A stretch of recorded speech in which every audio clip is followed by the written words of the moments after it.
என் சத்துருக்களுக்கு முன்பாக நீர் எனக்கு ஒரு பந்தியை ஆயத்தப்படுத்தி என் தலையை எண்ணெயால் அபிஷேகம் பண்ணுகிறீர். என் பாத்திரம் நிரம்பி வழிகிறது. என் சத்துருக்களுக்கு முன்பாக நீர் எனக்கு ஒரு பந்தியை ஆயத்தப்படுத்தி. நீங்க இன்னைக்கு நோய்ங்கிற ஒரு இடத்துல நின்னீங்கன்னா உங்களுக்கு அந்த பந்தியில சுகம் இருக்கிறது. ஒரு பிரச்சனை, எனக்கு சமாதானம் இல்லைன்னு ஒரு போராட்டத்துல நின்று கொண்டிருந்தீங்கன்னா உங்க பந்தியில அங்க சமாதானம் வைக்கப்பட்டிருக்கிறது. ஏன்னா அந்த வெற்றியில தான் நம்ம என்ன செஞ்சுக்கிட்டு இருக்கிறோம், நின்று கொண்டிருக்கிறோம். ஒரு பந்தியை அவர் ஆயத்தம் பண்ணி விட்டார், நம்ம முன்னாடி அதை என்ன செஞ்சுக்கிட்டு இருக்கிறது.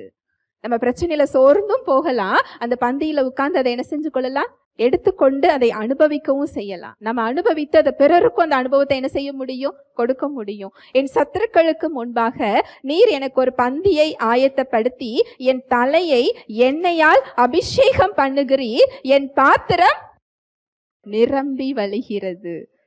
இதை அவர் அரியணையில உட்கார்ந்து சொல்லல, சவுலுக்கு பயந்து ஓடி ஒளியும் பொழுது கெபியில மலை காடுகளுக்குள்ள உட்கார்ந்து சொன்னது.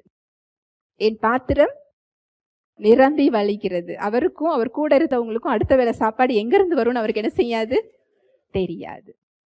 ஏன்னா அவர் திடன் கொண்டிருந்தார். அதனாலதான் ராஜாவாக அபிஷேகம் பண்ணப்பட்டார். இன்றைக்கு ஆவியானவர் நமக்குள்ள இருக்கிறார்.